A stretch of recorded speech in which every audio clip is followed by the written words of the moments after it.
seseorang tidak membuat haptic time itu sesuai dengan, idealnya Bu ya, kira-kira apa yang akan terjadi? Apakah haptic time itu bisa berdampingan sama sumur?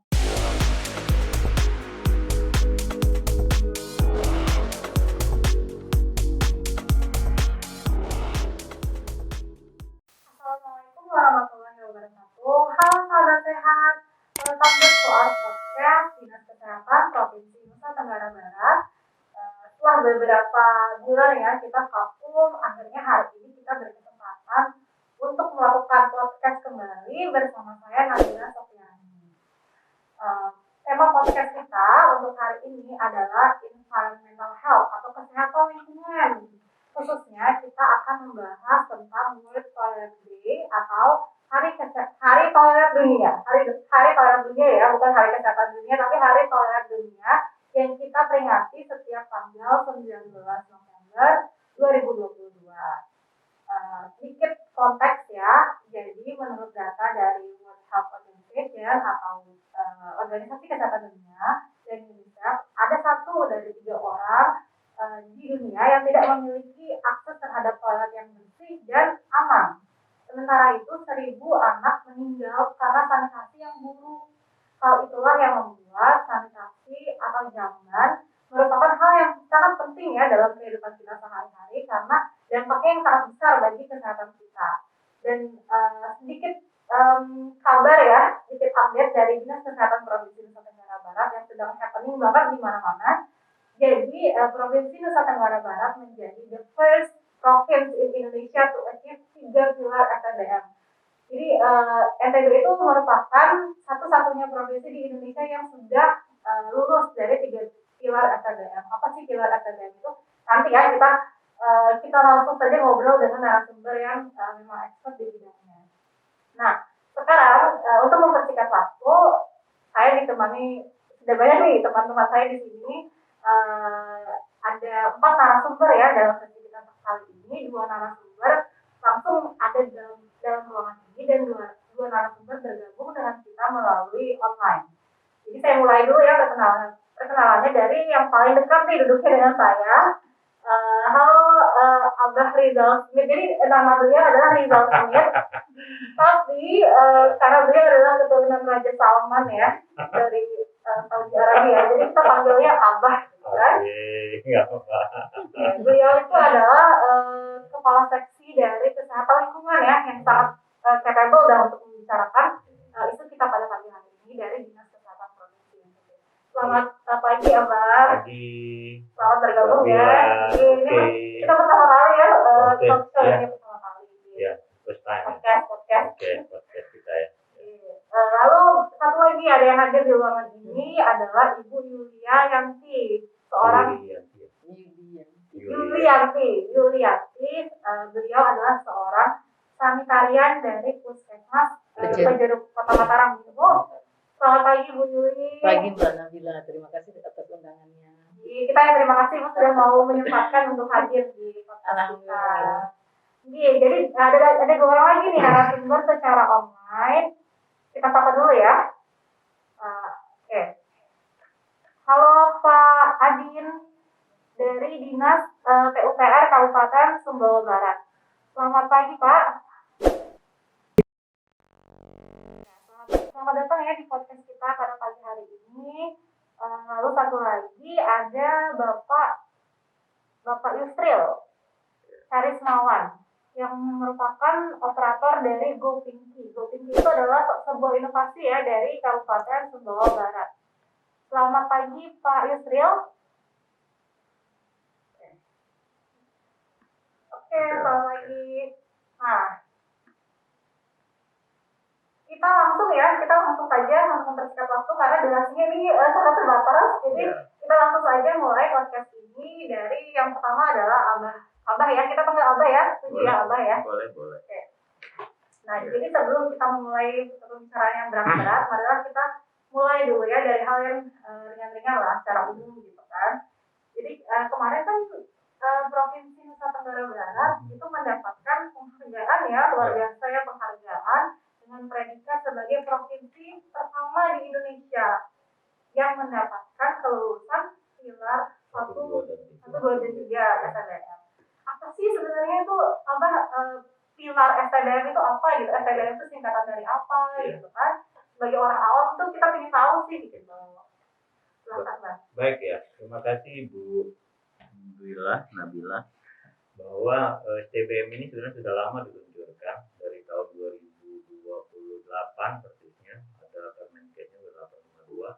Kemudian sebelumnya dulu namanya CLTS, Community Lead Total Sanitasi. Nah, yang sekarang yang kita raih ini adalah perjuangan yang cukup lama dari teman-teman sanitarian. Nah, di sini ada Bu Yuli yang mewakili teman-teman sanitarian di Indonesia, di NTB sebenarnya sudah 14 tahun lebih ya perjuangan ini. Cuman sekarang yang nampaknya sekarang. Jadi STBM ini sanitasi total berbasis masyarakat. Sanitasi total berbasis masyarakat ya. Sanitasi total berbasis masyarakat itu ada 5 pilar. Ada 5 pilar. Yang pertama adalah stop buang air besar sembarang tempat. Nah, kemudian yang pilar keduanya adalah cuci tangan pakai sabun. Nah, kemudian yang ketiga adalah pengelolaan air minum dan makanan rumah tangga. Kemudian yang keempat adalah pengolahan sampah rumah tangga. Yang kelima adalah pengolahan limbah cair rumah tangga. Jadi STBM ini konteksnya hanya berbasis pada rumah tangga saja sebenarnya. Jadi kita di Provinsi NTB sebenarnya untuk pilar 1 kita sudah didahului oleh Jogja. Provinsi Yogyakarta itu 2017 itu baru pilar 1. Tetapi kemarin kita mengajukan verifikasi ke nasional yang sudah dilaksanakan oleh teman-teman lintas kementerian, 7 kementerian, dan kita lulus pilar 1, 2, dan 3. Yang 1, 2, 3 itu apa aja Pak? Pilar 1, 2, 3 SBS ya, bebas buang air besar sembarang tempat, kemudian cuci tangan pakai sabun, dan yang ketiga adalah pengelolaan air minum dan makanan rumah tangga. Tiga langsung kita langsung sahabat 3 pilar. Tapi susah ya mendapatkan untuk dapat 3 pilar ini susah banget gitu. 5 pilar apalagi untuk 5 pilar gitu ya. Sangat susah karena itu adalah perjuangan yang cukup lama. Dan sebenarnya untuk NTB sendiri secara data kita sudah mampu menembus 5 pilar. Sudah mampu ya. Cuman nanti ada teknik-teknik yang akan kita lakukan sebagai komitmen kepala daerah di kabupaten kota. Nah itu akan kita, dan sampai saat ini kita sudah meraih 3 pilar termasuk kota 5 pilar itu ada 3 kabupaten kota. Yang pertama adalah Sumbawa Barat ya, Sumbawa Barat yang sudah mulai muri di tahun 2021, rekor muri karena adalah kabupaten pertama di Indonesia. Dan kemudian yang kedua adalah Kota Mataram di tahun 2020 ini 2022, dan Lombok Barat. Cuma Lombok Barat belum deklarasi. Dan insya minggu depan kita akan verifikasi Sumbawa menjadi kabupaten keempat 5 pilar. Ya. Oke, berarti sebenarnya sudah ada di NTB sendiri 3 kabupaten yang kabupaten kota yang memang sebenarnya lulus 5 pilar, tapi belum semua mungkin. Dan dalam waktu dekat Lombok Barat akan menyusul untuk lulus dari 5 pilar STBM. Lombok Barat sudah. Lombok Barat ya.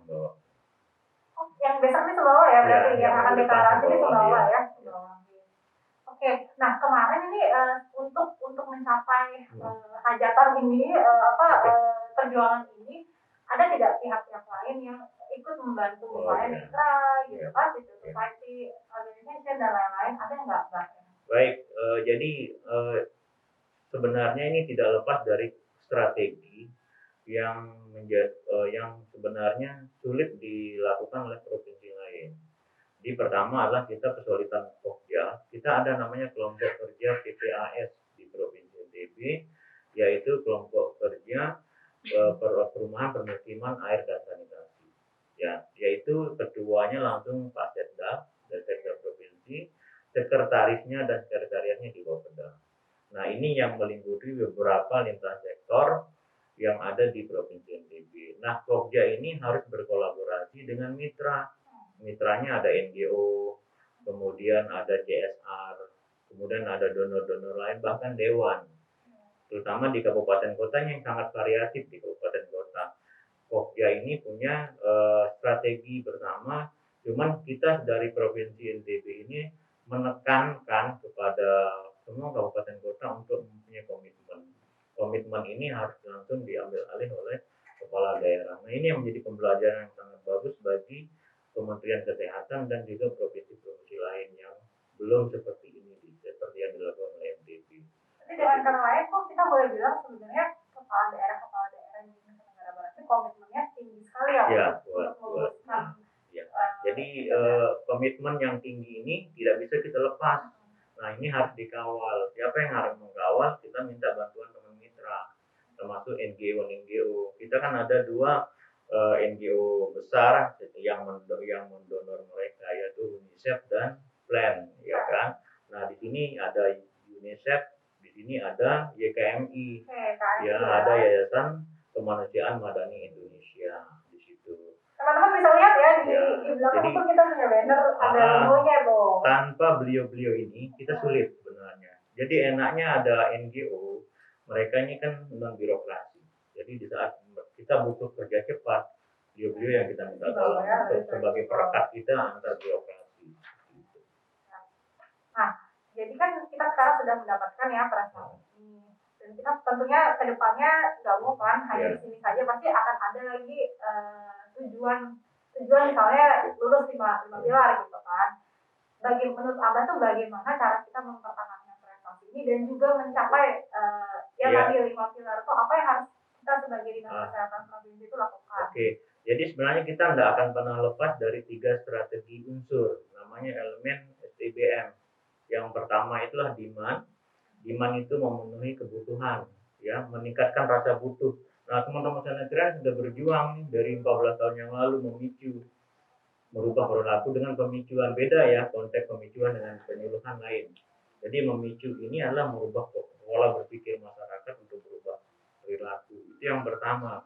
Kemudian dibentuk ada namanya wirausaha sanitasi. Nah, muncullah nanti seperti yang di Sumbawa Barat ya, wirausaha sanitasi ini menjadi mitra. Tujuannya adalah tersedianya sarana sanitasi untuk masyarakat yang murah dan mudah diperoleh oleh masyarakat. Di samping murah juga mudah. Mudahnya dalam sistemnya, baik itu arisan, mau istilahnya dicicil ya, dan terima di tempat. Nah, baru yang terakhir itu ada semacam segitiga nih. Ada enabling, ada demand, supply ya, penyediaan, dan yang terakhir itu adalah enabling.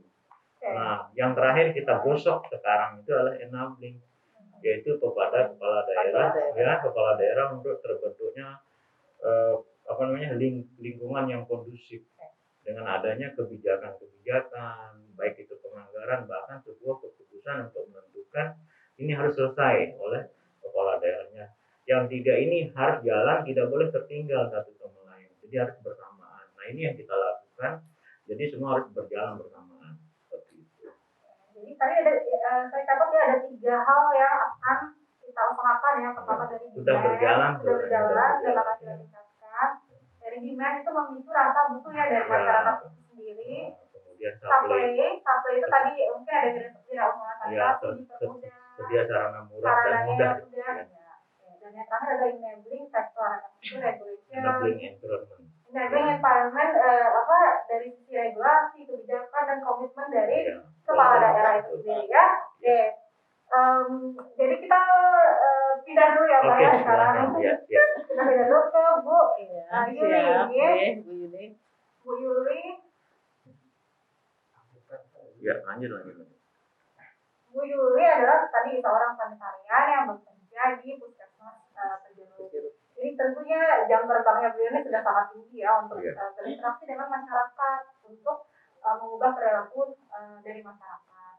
Nah, pertama yang ingin saya tanyakan ya, bagaimana sih perasaannya dan pengalamannya ketika berjuang untuk mengubah perilaku masyarakat dari yang dulunya mungkin tidak paham tentang perilaku hidup bersih dan sehat, sampai akhirnya mereka paham dan merasa tadi butuh ya, demand kan, merasa butuh untuk berperilaku hidup bersih dan sehat. Pertama-tama alhamdulillah bisa silaturahmi dengan Abah lagi. Beliau sangat luar biasa memberikan arahan, pemicuan untuk kita juga nambah ilmu dan lain-lain. Semangat luar biasa Abah memberikan ke kita semua sanitarian. Yang kedua, selamat untuk sanitarian seluruh Nusa Tenggara Barat yang sudah mendapatkan hadiah yang cukup luar biasa panjang perjuangannya tentang STBM ini seperti yang sudah dijelaskan sama Abah tadi. Jadi bohong kalau tidak membutuhkan orang lain. Jadi kami tidak berjuang sendiri. Ada lintas sektor, ada masyarakat, ada tokoh agama, baik itu sekolah maupun kelurahan dan lain-lain yang membantu.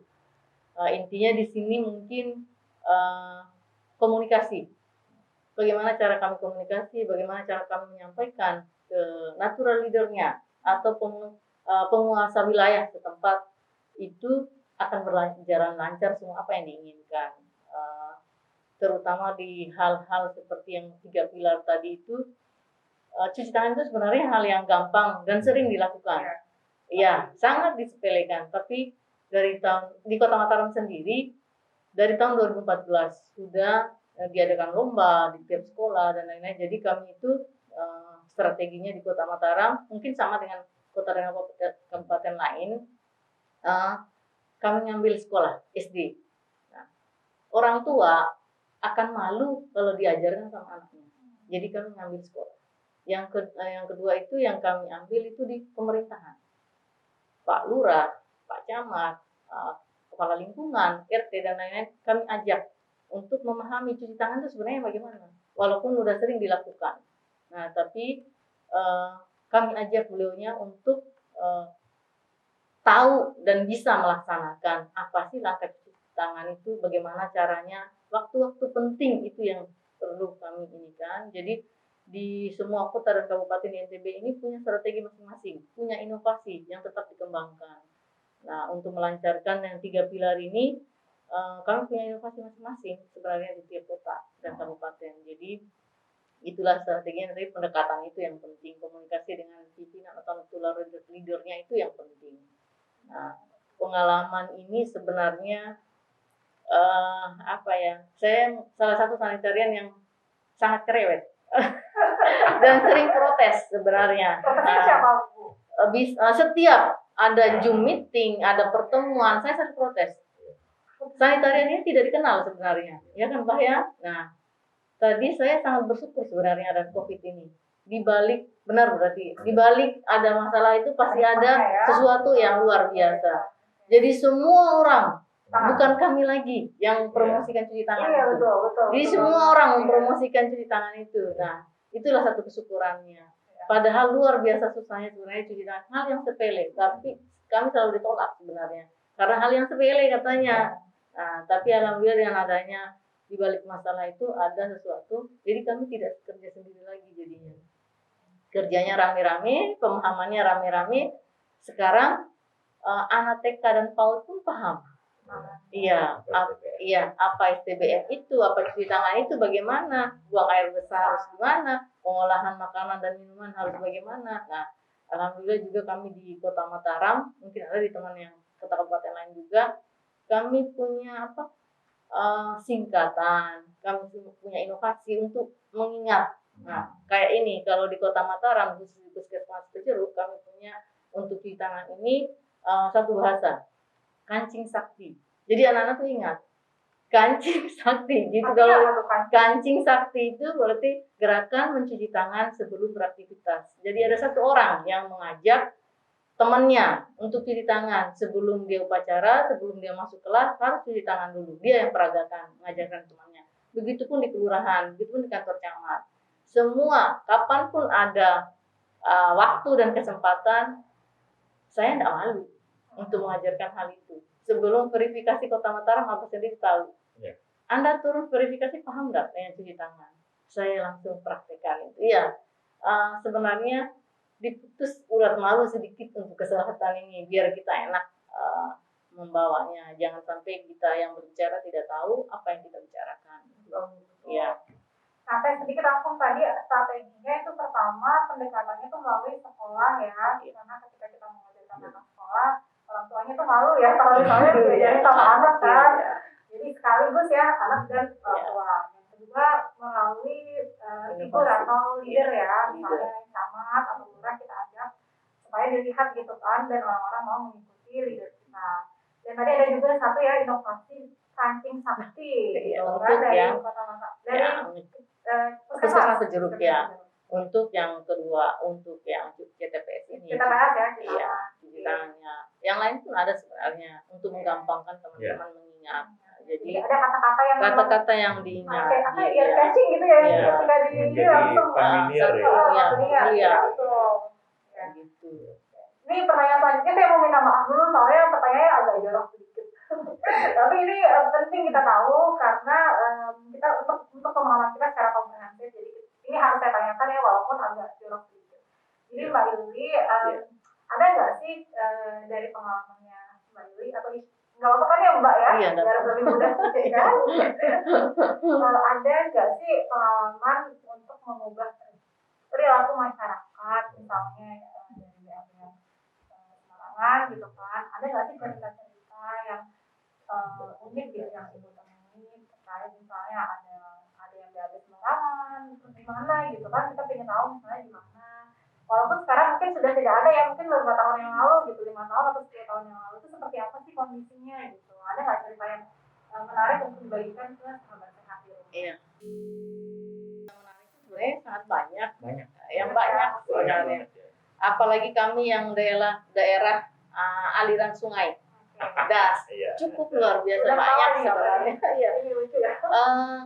Kalau kita membersihkan kali, kelihatan ada yang kuning-kuning, yang ngambang di air. Tetapi kalau kita cari, di mana yang buang? Siapa yang buang? Tidak ada. Nah, temu ternyata setelah diselidiki, duduknya di dalam, salurannya dibuang ke sungai. Oke, Ya. duduknya di dalam tuh berarti Di dalam rumah buat OD tertutup ya. iya, OD tertutup. Ya. Jadi nah itu yang sering tertipu kami di situ. Nah, ternyata setelah kok ini banyak ya yang di sungai kalau dicari dilihat kan kami punya sebenarnya Kota Mataram itu lengkap ada pengambilan sampel air di sumur, PDAM, depot air minum dan sungai sebenarnya. Tapi kami agak ragu karena pasti akan tercemar. Karena masih ada yang ternyata setelah diselidiki ada beberapa daerah aliran sungai itu yang langsung buang. Tapi alhamdulillah untuk saat ini karena sudah ada septic tank yang gabung semua komunal, jadi sudah tidak ada yang seperti itu lagi gitu. Ya, tapi itu lucu ya. Sebenarnya mereka kan bertahun-tahun untuk buang air besar di jamban. Mereka sudah lakuin ya, sebenarnya di jamban ya. Cuma tadi kotorannya yang dibuang ke sungai gitu. Nah mereka tuh sebenarnya tahu nggak sih Bu itu hal yang tidak benar gitu untuk kalau pemahaman tahu sebenarnya, tapi karena ada beberapa faktor yang bikin mereka seperti itu. Biasanya kalau di kota itu lahan, ya kecilnya lahan. Jadi pemahamannya itu kalau buat septic tank itu harus tempat yang luas dan besar. Padahal kalau dia komunikasikan ke pihak terdekat seperti puskesmas atau PU atau yang buat konstruksi septic tank itu bisa dibawa tempat tidur, bisa di ruang tamu, di kamar tamu, bahkan sebenarnya di sini di provinsi ini kan sebenarnya septic tanknya di depan di taman itu ya bisa dimanapun sebenarnya, tapi pemahamannya itu bahwa septic tank itu harus punya tempat tersendiri padahal tidak seperti itu. Oke, karena masih ada 2 narasumber lagi yang harus saya tanyain, kita move on dulu ya. Terima kasih ya Mbak Yuli. Oke, saya move on dulu ke Zoom nih. Baik, halo, assalamualaikum Pak Adin, apakah suara saya terdengar? Ya, bisa Bu, didengar, sudah bilang. Nah, jadi yang ingin saya tanyakan nih Pak Adin, kan Kabupaten Sumbawa Barat itu adalah kabupaten pertama di Indonesia ya Pak ya? Di Indonesia, bahkan di Indonesia ya, bukan di NTB, yang lulus 5 pilar STBM. Apa saja praktik baik yang kira-kira Bapak dapat bagi ya tentang kota lain, baik di NTB maupun secara nasional ya, karena ini bisa diupload secara nasional nanti podcast kita. Jadi apa saja sih praktik baik dan kiat-kiat yang Bapak bisa bagikan ke kita semua gitu. Ya, baik Bu Nabila. Bismillahirrahmanirrahim. Assalamualaikum warahmatullahi wabarakatuh. Waalaikumsalam warahmatullahi wabarakatuh. Para peserta Zoom meeting yang kami hormati, izin pada pagi hari ini sebetulnya dengan Pak Kabid dan Pak Kades. Kebetulan beliau ini lagi ada tugas di luar, sehingga kegiatan ini diwakilkan kepada saya. Dan kebetulan juga dari Ibu Tia UNICEF juga sudah menghubungi kami, sehingga ya beberapa persiapan yang sudah kami lakukan. Jadi terkait pembelajaran baik untuk kabupaten lainnya, untuk daerah lainnya, untuk Kabupaten Sumbawa Barat, memang yang pertama melakukan deklarasi tuntas 5 pilar STBM.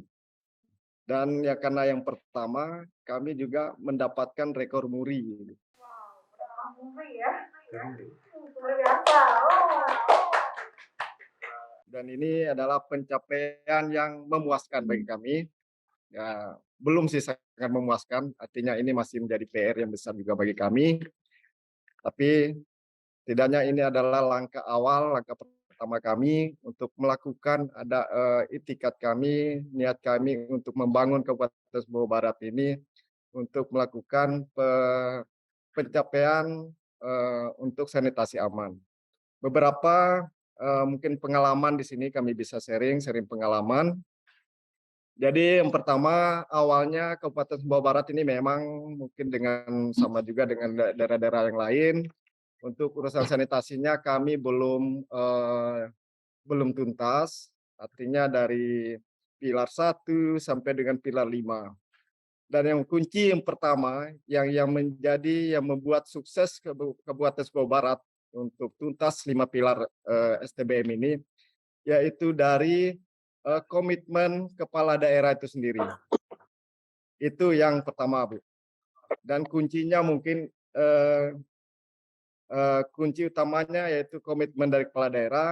Yang pertama, di periode pertama, Pak Bupati Dr. Insinyur Haji W. Musafirin langsung di periode pertama di visi misi beliau untuk penuntasan sanitasi ini. Kita lihat contoh pertamanya di 100 hari pertama beliau langsung melaksanakan program jambanisasi. Artinya kita baru mulai melakukan penuntasan untuk pilar 1 untuk tuntas air besar, buang air besar sembarangan. Itu yang pertama. Kemudian juga untuk pilar kedua, begitu juga pilar kedua, di sini secara masif kami laksanakan di semua kecamatan, di semua desa. Melibatkan beberapa... Pilar kedua tadi apa ya, Pak? Ya. Pilar kedua adalah PPS ya, di seluruh kecamatan ya, Pak ya? Bisa jelas? Iya, Pak. Lanjut, Pak. Oke, pilar kedua tadi Seperti itu, di kecamatan. jadi secara pengalaman kami, dampak dari setelah kami laksanakan sanitasi aman ini, kami sangat merasakan dampaknya terutama di pilar 5 dan juga pilar 4. Jadi di sana sanitasi yang di lingkungan pemukiman masyarakat kita bisa lihat itu sudah tidak ada lagi genangan air, kemudian juga masyarakat sendiri sudah muncul kesadaran terkait pengelolaan sanitasi. Itu kata kuncinya, sehingga secara untuk keberlanjutannya tentu kami tidak akan terlalu berat melaksanakan sanitasi. Setidaknya kesadaran masyarakat bisa merasakan sendiri dampak dari tuntasnya 5 pilar STBM. Contohnya kalau dari sisi penyakit yang berbasis lingkungan, kami dapatkan data dari Dinas Kesehatan itu banyak yang sudah berkurang. Kemudian juga dari penurunan stunting juga data dari Dinas Kesehatan juga sudah menurun. Ya paling tidak indikator yang terkait penyakit lingkungan dan stunting ini sudah kelihatan. Itu adalah mungkin hasil yang nyata yang bisa kami rasakan. Kemudian juga di masyarakat itu sendiri, kalau dulunya terkadang karena belum kita kelola sanitasi maupun air limbah dari rumah tangga, ini kadang masih banyak sengketa, saling ribut bahwa ini apa air limbah dari rumah tangga ini jadi masalah. Nah, ketika kami sudah laksanakan pengolahan sanitasi ini, warga sendiri merasakan manfaatnya, sudah tidak ada lagi sengketa, tidak ada lagi yang ribut. Karena setiap rumah tangga sudah memiliki pengolahan sanitasi masing-masing. Dimulai dari septic tank-nya yang sudah terpasang, kemudian juga semua rumah tangga sudah tidak ada lagi yang menumpang ataupun yang sudah melakukan buang air besar sembarangan. Nah, artinya hampir semua rumah tangga sudah memiliki jamban sendiri. Begitu juga untuk pengolahan air limbah domestiknya itu sudah dibangunkan resapan. Dan kita bisa lihat nanti kalau Bapak-bapak dan Ibu-ibu berkunjung ke KSB, kalau di saluran biasanya banyak tergenang, kemudian juga banyak biasanya air yang hitam yang dari air limbah rumah tangga sekarang sudah tidak ada, Baik, Pak. sudah kering, Pak. Hanya yang mengalir di saluran itu hanya air hujan. Seperti itu, Bu. Udah nggak ada yang Jadi hitam-hitam ya, Pak ya? ya, ini pengalaman yang kami rasakan Oke. secara langsung. Seperti itu, Bu. Iya, Pak. Berarti tadi saya rangkum ya, yang pertama itu komitmen pemerintah daerah yang Ya. dicantumkan dalam visi misi ya, dan Ya. juga dicantumkan juga benar-benar dilakukan di setiap pengalaman beliau gitu. Iya, Lalu benar-benar. dampak Komitmen yang dan paling keterlibatan sekali itu semua pihak. adalah ya, Pak. Jadi dampak yang paling terasa adalah penurunan penyakit berbasis lingkungan ya, seperti diare, benar-benar dirasakan manfaatnya oleh masyarakat. Ya.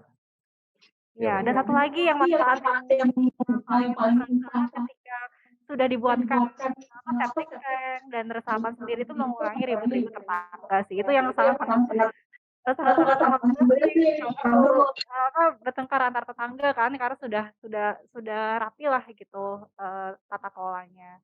Baik Mas, baik Pak Adin, pertanyaan selanjutnya nih masih ada pertanyaan saya. Ya. Oke. Jadi kan kita sekarang dalam memperingati Hari Toilet Sedunia. Lalu ada namanya sanitasi aman. Apa sih Ya. sebenarnya sanitasi aman itu gitu? Sanitasi aman itu dalam bahasa orang awam itu apa sih? Ya. Baik, Bu Nabila, Ya, kami Pak. menjawab.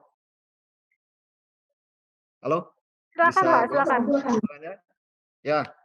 Jadi terkait sanitasi aman, karena dengan ini sudah hampir tiap hari kami dengungkan terkait sanitasi aman ini. Jadi di masyarakat pun sendiri informasi tentang sanitasi ini sudah tidak asing lagi. Nah, untuk sanitasi aman yang sudah kami laksanakan di Kabupaten Sumbawa Barat, banyak proses dari awalnya masih sanitasi layak, kemudian meningkat menjadi sanitasi aman. Artinya dari sanitasi aman tidak lepas dari fasilitas sarana prasarana pendukung yang ada di Kabupaten Sumbawa Barat. Pak, mohon maaf Pak. Perbedaan sanitasi layak dan sanitasi aman itu apa ya Pak? Ya, kalau untuk sanitasi aman, artinya dari pengelolaan untuk limbah cair rumah tangga, baik itu limbah cair domestik yang ada di tiap-tiap rumah tangga yang sudah kami lakukan pengolahan, terutama di pengolahan untuk pengolahan tinja. Jadi dulunya rumah tangga yang masih menggunakan septic tank konvensional, kami gantikan, kami rubah, kami ganti menjadi septic tank yang kedap, septic tank yang SNI. Itu yang pertama. Artinya dari hulunya ini yang kami benahi, kami gantikan dengan septic tank yang kedap, dan ini kami laksanakan melalui program yang kalau di APBN ini cukup banyak sebenarnya program ini, Bu. Dan ini yang kami tetap mengikuti program ini seperti program hibah air limbah setempat, itu pemasangan septic tank yang SNI itu untuk rumah tangga dengan dimensi kapasitas 1 kubik. Kami sudah gantikan di tiap-tiap rumah. Kemudian juga dari sisi prasarana pendukung di Kabupaten Sumbawa Barat, kami sudah memiliki IPLT, instalasi pengolahan lumpur tinja. Ini yang pertama, yang sangat penting sekali sebagai pendukung untuk menuju sanitasi aman. Kemudian juga untuk pengangkutan dan penyedotannya, kami juga sudah memiliki armada. Kami memiliki ada 4 unit truk tinja untuk melakukan penyedotan, sehingga perangkat-perangkat yang ada ini cukup maksimal untuk kami laksanakan sanitasi aman. Artinya dari rumah tangga sudah dilakukan pengolahan lumpur tinja dengan baik, dengan kedap, kemudian dilakukan penyedotan, pengangkutan, sampai dilakukan terakhir di instalasi pengolahan lumpur tinja. Seperti itu, Bu. Sehingga tidak ada yang membuang air besar sembarangan, kemudian juga septic tank-nya ini aman. Mungkin seperti itu pengertian untuk sanitasi aman, Bu. Berarti perbedaan yang paling signifikan antara sanitasi aman dan sanitasi layak itu adalah pengelolaan tadi ya Pak ya, lumpur Ya, tinjanya ya, untuk betul. sanitasi aman itu sudah tercover yang tadi pengelolaan lumpur tinjanya Pak, begitu? Ya, ya. Jadi sampai kami laksanakan penyedotan, pengangkutan, dan terakhir harus dilakukan pengolahan di IPLT. Berarti sekarang Sehingga yang kita ini ya, sanitasi aman yang sekarang ini ya Pak ya, yang kita tuju ya sekarang ini. Oke. Oke. ya, jadi selain dari septic tank yang individu, kami juga memiliki instalasi pengolahan air limbah. Artinya rumah tangga yang tidak tercover, mungkin secara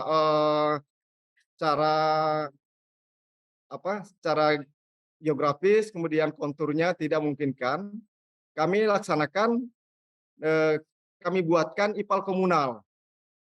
Itu salah satunya. Jadi kalau memang tidak bisa, karena ini kendala juga, Bu. Kalau dengan septic tank yang individu, kadang juga ada rumah tangga yang tidak memiliki lahan. Nah, kami siasati, kami buatkan untuk 1 blok rumah, 1 komplek perumahan itu kami buatkan IPAL komunal. Yaitu salah Oke. satunya untuk melaksanakan pengelolaan sanitasi aman. Seperti itu, Bu. Oke, Pak. Ini, sedikit pertanyaan mungkin Bapak sudah cover tadi ya, sudah dijelaskan, tapi saya ingin tanyakan lagi, mungkin bisa dijawab dengan singkat ya, Pak, ya, terkait apa saja yang perlu disiapkan oleh kabupaten kota lain untuk mencapai sanitasi yang aman, gitu. Apa Ya, saja fasilitas atau komitmen misalnya, atau apa sajalah yang perlu disiapkan oleh kabupaten kota lain supaya bisa meneruskan jejaknya KSB, gitu, Pak. ya. Terima kasih, Bu Nabila. Jadi memang tidak mudah juga sebenarnya sehingga kami bisa mendapatkan eh, pengelolaan sanitasi yang memuaskan bagi kami.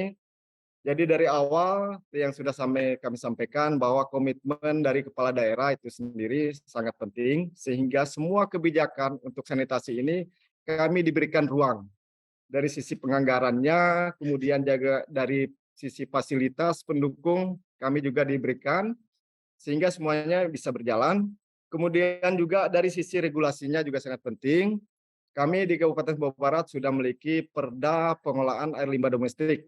Dan seolah tahun depan kami inisiasi untuk penyusunan Raperda untuk tarif retribusi penyedotan. Karena memang sampai sekarang, sejak 2017, kami masih gratis, Bu. Dan seolah kami bisa tingkatkan untuk berlakunya tarif penyedotan. Itu dari sisi regulasi. Kemudian juga di kelembagaan, ini juga sangat penting, bahwa bagaimanapun kalau tidak ada lembaga yang mengelola lumpur tinja ini tentu tidak akan bisa berjalan dengan baik. Di Kabupaten Sumbawa Barat kami sudah memiliki UPTD Palde. Jadi UPTD Palde yang melakukan pengolahan untuk lumpur tinja, baik itu dari penyedotan, pengangkutan sampai dengan pengolahan di IPLT. Kemudian juga kami memiliki forum semacam forum komunikasi. Kalau di sini kami sebut forum Yasinan, mungkin tidak asing lagi, mungkin ada yang sudah pernah dengar teman-teman di sini. Bahwa forum Yasinan ini bisa interaksi secara langsung masyarakat yang memiliki keluhan mungkin ya terkait entah di rumahnya ada permasalahan tersumbat, kemudian juga permasalahan lingkungan yang ada di lingkungan masyarakat, ini bisa tersampaikan. Dan di sana hadir juga bupati, wakil bupati, semua perangkat daerah, sehingga ini akan langsung memberikan solusi. Itu yang dari sisi komunikasi. Kemudian juga peran serta di sini sangat penting. Tidak hanya pemerintah yang melaksanakan pengelolaan sanitasi ini, artinya di sini ASN juga bisa terlibat, kemudian juga TNI, Polri di sini ini juga semua terlibat. Dari 2017 untuk pemasangan septic tank, kami bersama-sama dengan TNI Polri melaksanakan pemasangan karena cukup banyak kami mengambil program hibah air limbah setempat. Ada di 2017 ada 7.000 unit, Bu. Jadi ini bisa terpasang dengan cepat, dengan baik. Ini mungkin untuk di tingkat pelaksanaannya. Dan juga satu, di Kabupaten Sumbawa Barat ini kami memiliki AGR, Agen Gotong Royong. Jadi agen gotong royong ini sesuai dengan namanya gotong royong yang memang bisa kami sebut dengan IJS, ikhlas, jujur, dan sungguh-sungguh, bahwa memang dengan komitmen mereka untuk melakukan pengelolaan sanitasi dengan baik. Itu untuk di peran serta. Kemudian juga di peran serta NGO juga dan swasta juga banyak terlibat di sini. Contohnya dari NGO ini ada juga UNICEF, kemudian ada Mitra Samya, ini juga ikut mendukung program sanitasi yang ada di Kabupaten Sumbawa Barat. Mungkin seperti itu, Bu Nabila, kurang lebih dari kami.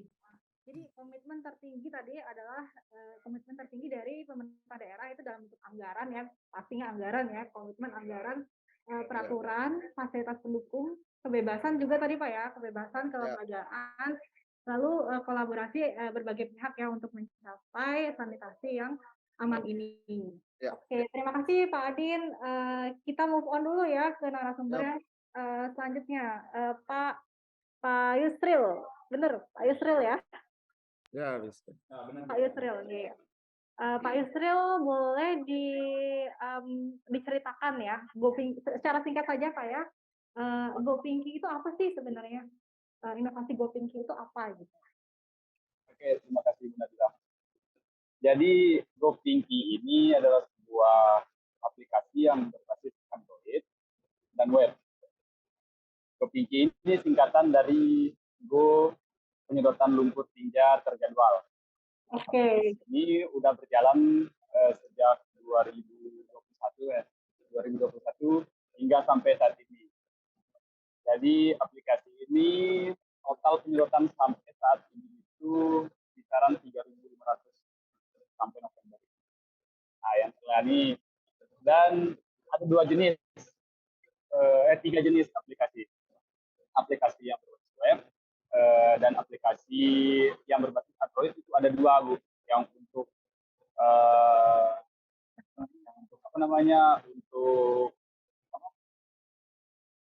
untuk masyarakat sama untuk operator, Bu, operator penyedotan. Ya. Jadi kita di UPTD ini memiliki 4 operator penyedotan. Nah, masing-masing operator memiliki satu aplikasi dan 3 tim, satu truk. Nah, untuk mempermudahnya pelayanan terhadap masyarakat. Nah, nanti oke Pak, baik Pak. Nah, Pak, jadi kan ini kan menyedot tinja Pak, nggih? Ya, ya. Nanti di mana ya dibuangnya tinja itu? Kita buangnya ke PLT, Bu. Nah, untuk PLT-nya jarak dari kota itu sekitar 10 kilo ya. 10 kilo. Ya. Nah, ini akan berbayar nggak sih Pak untuk menyedot tinja ini apabila masyarakat melakukan pengajuan gitu? Ini berbayar apa bagaimana? Untuk saat ini kami masih gratis. Oke, gratis ya. Tapi ini hanya di wilayah KSB kan tadi ya Pak ya. Saya coba ya ada di Mataram gitu kan. Di KSB gitu. belum kita buat perda retribusinya. Sehari itu biasanya berapa kali Bapak bisa nyedot pinjam? Kalau sehari kita memiliki kapasitas untuk maksimal dari PLT dasarnya 13 kubik sehari. Tidak boleh melebihi dari 13 kubik karena kapasitas PLT kami hanya 13 kubik itu kira-kira berapa rumah tangga Pak? Tidak tentu, terkadang ada yang full, tapi rata-rata kalau dihitung kisaran sampai 20 rumah. Kadang ada yang full, kadang enggak. Baik Pak, saya sedikit kembali lagi ke ruangan ini dulu ya. Terima kasih banyak Pak Yusril informasinya. Sama-sama Bu. Ya, jadi tadi kan ini tentang sudah 3 ya Pak Rizal, Abah, Azah. Nah, kalau di Mataram sendiri nih, itu kan berhubungan dengan septic tank ya, sudah 3 ini septic tank. Septic tank yang tadi Bapak Adit juga sudah sempat mention ya kalau misalnya sanitasi aman itu adalah salah satunya adalah septic tanknya. Septic tank yang SNI dan yang benar itu seperti apa sih Pak? Boleh dijelaskan? Ya, terima kasih ya. Jadi mungkin sebelum ke situ kita tambahkan lagi yang disampaikan sanitasi layak. Sanitasi itu ada 4 ya. Sanitasi tidak layak, sanitasi layak terbatas, sanitasi layak dan sanitasi aman. Nah, jadi kalau yang tidak layak nanti ada OD namanya. OD ini istilahnya masih BABS tidak pada tempatnya. Ada yang OD tertutup, karena yang paradigma yang baru ini ada 2. OD yang terbuka, orang yang berjalan-jalan kemana-mana buang air besar. Kalau OD tertutup, orangnya dia di dalam rumah, tinjanya jalan-jalan kemana sampai di kali. Itu OD tertutup. Nah, ini yang tidak layak. Kemudian yang agak terbatas, istilahnya masih kalau dulu di SSP, jamban sehat semi permanen, ya kan? Nah, itu yang masih cubluk, ya kan? Kemudian istilahnya ditutup, ataukah yang di bawahnya tidak menggunakan cor-coran beton, mungkin masih perigi-perigi dan yang lain, bisa pakai rancangan bambu dan yang lain. Tapi ini sudah layak, belum layak, tapi masih batas sehat, ya kan? Istilahnya layak sebatang. Nah, kemudian yang layak ini yang mana? Nah, yang layak ini sebenarnya ada paradigma baru lagi, di perkotaan beda dengan di perdesaan. Contoh Kota Mataram dengan kota dengan kabupaten lain lagi. Nah, kan karena acuannya adalah dengan kepadatan 25 rumah. Ini kan gitu judulnya. Nah, kalau yang di perkotaan itu murni harus menggunakan sedot tinja. Nah, yang dikatakan sanitasi aman inilah sistemnya, bukan fisik jambannya. Nah, kalau tadi itu kenapa bilang sistem, karena STBM ini berbicara rumah tangga, ya kan? Nah, rumah tangga ini on-site rumah tangga, keluar dari ini kan dipegang lintas sektor. Nah, nanti namanya offsite. Nah, sistem ini yang semua dari rumah ini nyampe ke apa namanya? Spal ya. IPAL ya, tadi itu pengelolaan limbah tinja itu. Karena limbah ini ada 2, ada grey water dan dark water. Kalau grey water ini limbah pelimpasan tempat cuci tangan dan lain-lain ya kan, limbah cucian ini yang diolah juga diatur sampai ke sana. Nah, kemudian kalau yang dark water ini limbah tinja. Ya, nah, jadi jelas. Jadi dark water ini limbah tinja. Nah, sekarang itu yang jadi persoalan adalah menuju sanitasi aman ini berat. Karena apa? Pertama, ada yang seperti perencanaan Kota Mataram, ada namanya PAL Tata Kota yang rencana akan dibangun di Tanjung Karang. Itu akan akan mengambil beberapa ribu rumah yang Kota Mataram akan diolah nanti itu, baik melalui perpipaan ataupun pengangkutan. Nah, contoh sekarang sarana sudah ada, tetapi ngangkutnya dibuangnya lingkar selatan, berarti belum aman. Nah, gitu. Walaupun pengangkutannya ada, tetapi tidak nyampe di tempat, berarti belum aman. Nah, jadi amanlah sistem, ya bukan fisik. fisik secara sarana, tapi sistem juga. Sistem sama dari itu sampai terakhir ya diolah Oke, itu. ya, jadi semua harus nyampe di satu tempat. Septic tanknya gimana? Oke, yang SNI itu sih sebenarnya standar yang digunakan, sebenarnya kita udah pelatihan. Udah pelatihan standar itu yang penting dia, kalau yang layak itu harus dia kedap. Jadi bawah kedap, atas kedap, ya kan, nggak boleh keluar dari, Pun ya tidak boleh kedap, tidak boleh keluar dari rembesan gitu loh. Jadi itu yang SNI. Ada kalau di PU itu teman-teman PUPR tahu, yang menyampe standar nasional Indonesia itu berapa kekuatan dari septic sampai bus betonnya, kekuatan bus betonnya berapa, kemudian ada toiletnya kekuatannya berapa, sehingga seandainya ada goyangan dia masih kuat. Jadi ini yang ingin sekali mungkin sahabat sehat tahu ya, terutama saya tuh lagi misalnya ya saya akan membangun rumah kan, atau saya teman-teman ingin membangun kosan, kita tidak punya informasi ya bagaimana cara membuat septic tank yang benar. Kecuali mungkin developer yang udah lebih profesional ya, tapi kalau kita rakyat biasa, orang awam, bagaimana cara kita untuk mendapatkan informasi itu supaya kita bisa membuat atau merencanakan ya pembuatan rumah itu yang benar-benar sesuai dengan SDM tadi ya, sanitasi aman gitu. Jadi sanitasi aman itu sebenarnya sudah kita gulkan beberapa tahun yang lalu ya. Jadi, terutama untuk di perkotaan untuk melakukan penyedotan paling lambat itu 5 tahun sekali. Ya, 5 tahun sekali masyarakat itu pertama di perkotaan harus melakukan penyedotan oleh tim penyedot atau baik secara swasta maupun oleh pemerintahan.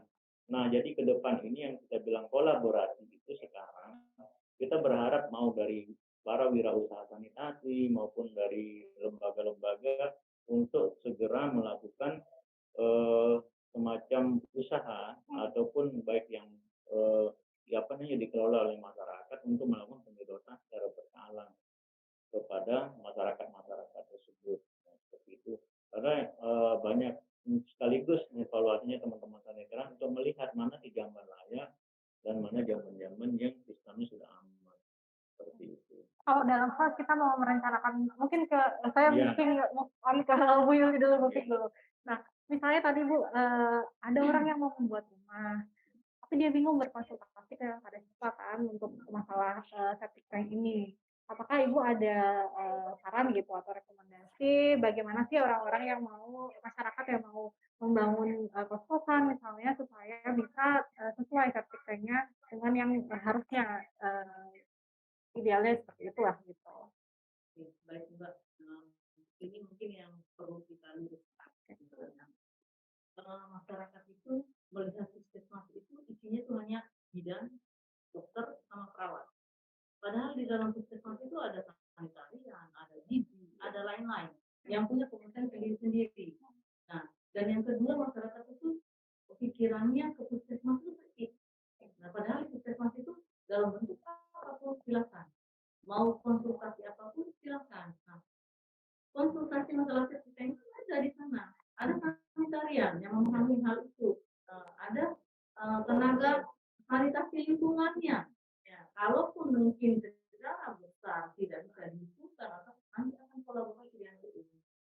Ya, jadi ada teman di sana untuk konsultasi. Jadi itu mungkin yang perlu kita rubah dulu pola pikir ya, bahwa di puskesmas itu tidak hanya dokter dan perawat, tapi ada tenaga lain yang bekerja di bagian itu, bagian masing-masing. Nah, itu yang perlu dipahami dulu mungkin oleh masyarakat dan teman-teman yang lain. Nah, dan sebenarnya mungkin di sini harus dari pemerintah juga harus ditekankan lagi peraturannya, membangun sesuatu apapun harus ada analisa sebenarnya analisa awal, tidak langsung bangun begitu saja. Nah, sekarang banyak BTN, tapi tidak pernah ada BTN itu datang konsultasi atau developernya itu datang konsultasi ke puskesmas. Pembangunan ini analisa dampak lingkungan bagaimana? Mungkin tidak sejauh itu, tapi paling tidak pemberitahuan untuk puskesmas. Karena puskesmas itu adalah leading sektor yang paling terendah di kesehatan itu puskesmas. Pertanyaan selanjutnya, apa kalau misalnya seseorang tidak membuat septic tank itu sesuai dengan idealnya Bu ya, kira-kira apa yang akan terjadi? Dampak apa misalnya bagi kesehatan, bagi lingkungan itu kira-kira apa sih yang akan terjadi?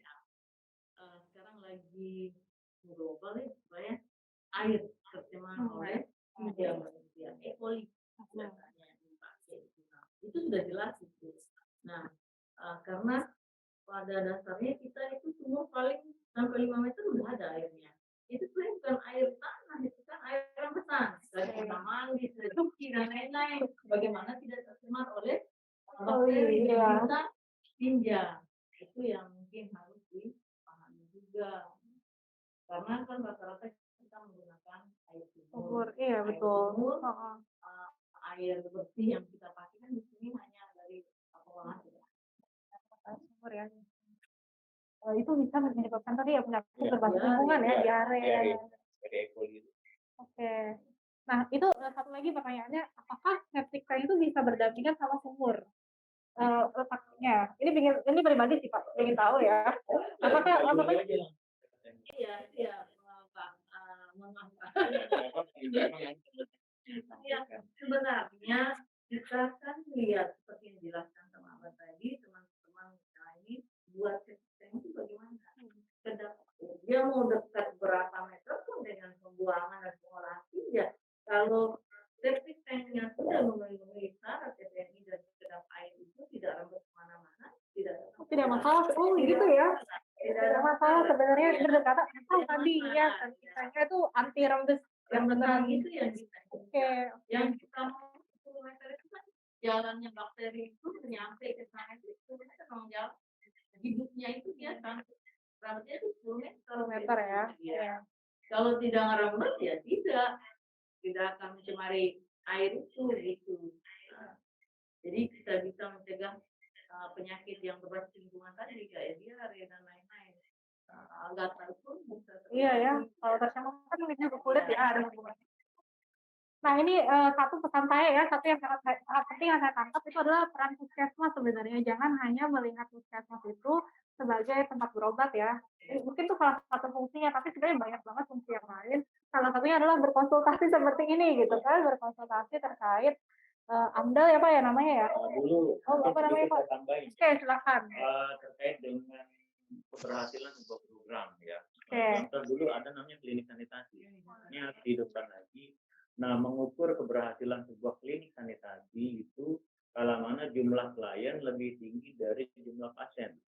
Oke. Klien ini adalah orang yang punya keperluan untuk berkonsultasi terkait apapun, mau gizi, mau sanitasi, mau apapun, atau mungkin kesehatan pribadi, COVID, ada apapun. Jadi nanti perlu ada daftar registrasi klien dan pasien. Kan beda tuh. Nah, kalau jumlah klien lebih tinggi berarti keberhasilan daripada kesehatan kita. Betul, karena klien itu bukan yang sehat kan ya. Pasien itu yang sakit, ketika klien yang lebih banyak berarti orang yang sehat lebih banyak kan. Iya betul. Betul Pak. Oke. Jadi karena ini waktunya sangat terbatas ya, jadi kita mau closing statement dulu. Dari siapa ya? Dari karena udah bosan di ruangan, kita closing statementnya dari Zoom dulu ya. Pak Adin nggih. Pak Adin, jadi yang ingin dibahas di closing statement ini adalah apa pesan Bapak atau quote terkait World Toilet Day atau Hari Toilet Sedunia tahun 2022. Apa ada pesan atau testimoni dari Bapak untuk sahabat sehat di rumah? Ya, baik Bu Nabila. Jadi singkat saja dari kami bahwa dengan pengalaman yang sudah kami rasakan dampaknya dengan pengolahan sanitasi yang baik ini untuk Hari Toilet Sedunia, mari bersama-sama kita sama-sama menjaga sanitasi, kemudian juga kita sama-sama menjaga lingkungan kita dengan aman, dengan sama-sama mengelola dan mencegah tinja ini menyebar ke lingkungan sehingga tidak akan terjadi pencemaran air tanah. Mungkin seperti itu saja Bu. Yang lain-lain mungkin pengalaman dari bisa sama-sama kita laksanakan Bu. Terima kasih. Itu Bu. Lalu kita ke Pak Yusril dengan pertanyaan yang sama Pak, silakan.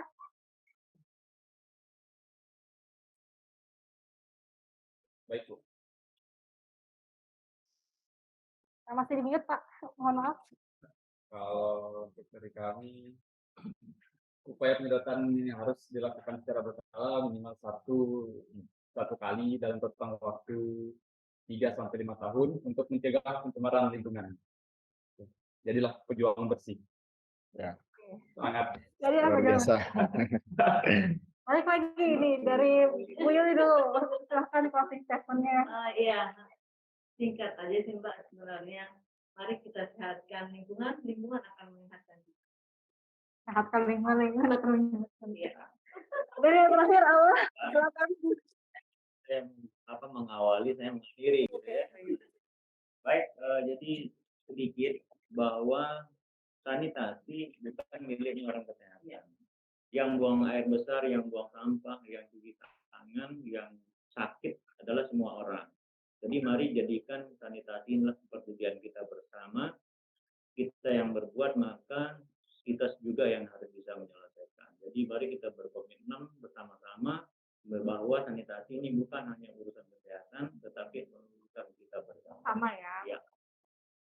Baik, secara pribadi saya banyak sekali informasi bermanfaat yang saya dapatkan ya hari ini dan saya juga harapkan sahabat sehat di rumah bisa merasakan hal yang sama ya untuk setelah mendengarkan podcast ini kita jadi mengetahui pentingnya sanitasi bagi kehidupan sehari-hari dan bukan hanya orang kesehatan yang berperan di sini tapi kita semua harus berperan untuk menyehatkan lingkungan kita supaya tidak tercemar. Sekian episode podcast kita kali ini untuk memperingati World Toilet Day 2022. Sampai jumpa di podcast Dinas Kesehatan Provinsi Nusa Tenggara Barat selanjutnya. Selamat pagi.